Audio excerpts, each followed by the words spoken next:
नमस्कार दोस्तों, आज हम बात करेंगे डिजीज एजेंट्स के बारे में। The first link in the chain of disease transmission in the disease agent. The disease agent is defined as a living or non-living substance or the excessive presence or absence of a force which may initiate or perpetuate a disease process। मतलब disease transmission में first link जो होती है वो disease agent की होती है, जो कि एक सब्सटेंस होता है, लिविंग अथवा नॉन लिविंग एजेंट्स, और absence और presence of a force which may initiate। जो डिजीज प्रोसेस को इनिशिएट करते हैं वो या तो उसकी प्रेजेंस में या एब्सेंस में होता है, उसे डिजीज एजेंट कहते हैं। अब डिजीज एजेंट्स में be broadly classified as 7 categories like biological agent, nutrient agents, physical agents, chemical agents, mechanical agents, social agents, absence और एक्सेस ऑफ हेल्थ फैक्टर्स। तो डिजीज एजेंट है वो 7 कैटेगरी में डिवाइड किए गए हैं। कौन कौन से जो है डिजीज एजेंट हो सकते हैं उनकी ये कैटेगरी है। तो आइए देखते हैं। पहला, बायोलॉजिकल एजेंट।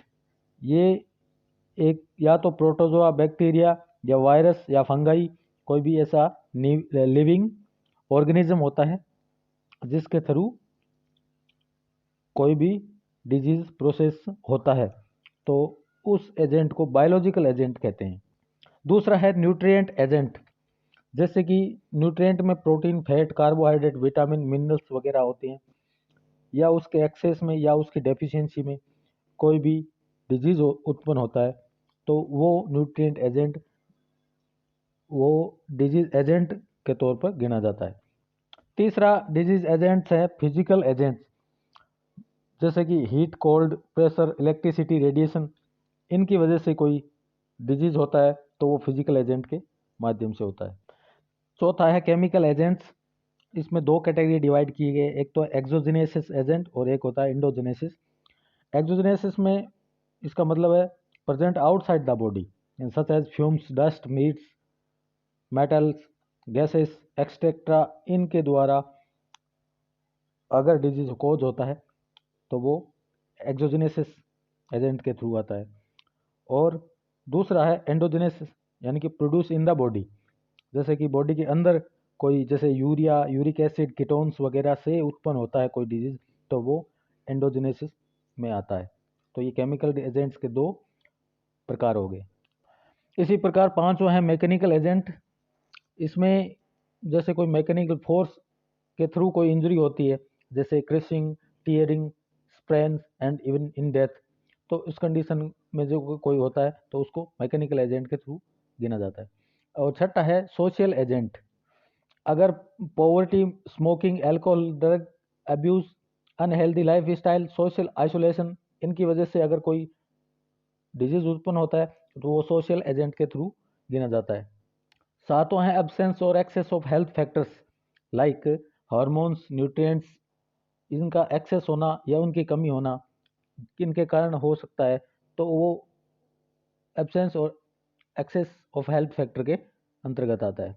तो ये 7 डिजीज एजेंट्स हैं। नमस्कार, बात करते हैं कि इन्वायरमेंट कैसे अफेक्ट करता है किसी डिजीज को होने में। जैसे the environment is in which man lives is an important factor in the causation of disease. Environment is classified as physical environment, biological environment और psychological environment। 3 तरह के होस्ट से इंटरेक्ट होते हैं environment। जैसे physical environment में it refers to non-living things and physical factor such as air, water, light, noise, radiation, etc.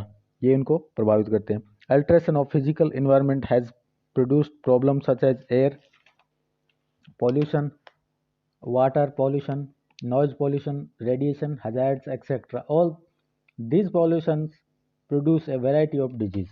ये कोई भी pollution है वो डिजीज उत्पन्न कर सकता है। दूसरा है बायोलॉजिकल एनवायरनमेंट। जैसे कि these are the living things which surround man, include man himself। living things such as bacteria, virus, insect, rodents, and animals produce a variety of disease and also transmit them. इनके through अगर कोई bacteria, virus, insect ये वगैरह कोई अगर biological know environment के through ही ये जाते हैं तो डिजीज उत्पन्न करते हैं, तो वो बायोलॉजिकल इन्वायरमेंट के थ्रू गिना जाता है। तो control of the biological environment can protect the health of an individual and community. ये किसी इंडिविजुअल या कम्युनिटी को प्रभावित कर सकते हैं। तीसरा है psychological environment. It includes culture, custom, habits, beliefs, attitudes, moral, religion, education, lifestyle etcetera. इनकी वजह से अगर कोई डिजीज उत्पन्न होता है तो वो साइकोलॉजिकल इन्वायरमेंट के अंतर्गत गिना जाता है। This factor have also an impact on health, और ये फैक्टर हमारी हेल्थ पे भी प्रभाव डालते हैं। The principle of health education is to change the attitude and false belief of people about disease. ये प्रिंसिपल है हेल्थ एजुकेशन का कि कोई भी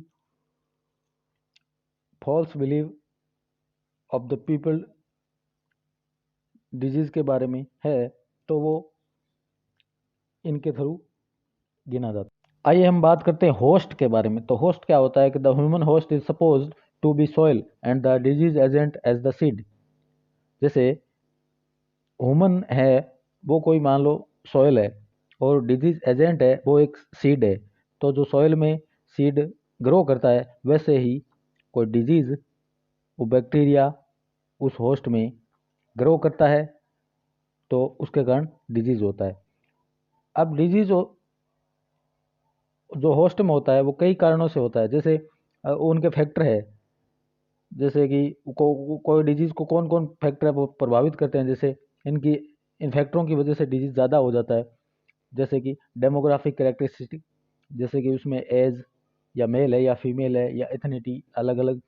तो और बायोलॉजिकल कैरेक्टरिस्टिक में जैसे जेनेटिक फैक्टर प्रभावित करते हैं, ब्लड ग्रुप प्रभावित करता है, एंजाइम, इम्यूनोलॉजिकल फैक्टर्स वगैरह ये प्रभावित करते हैं होस्ट को। और सोशल एंड इकोनॉमिक कैरेक्टरिस्टिक्स है, जैसे एजुकेशन प्रभावित करती है होस्ट को, ऑक्यूपेशन, इनकम, हाउसिंग एक्सेट्रा। जैसे लाइफ स्टाइल फैक्टर है, जैसे nutrition, exercise, use of alcohol, drug abuse, smoking. तो ये होस्ट को प्रभावित करते हैं डिजीज उत्पन्न करने के लिए।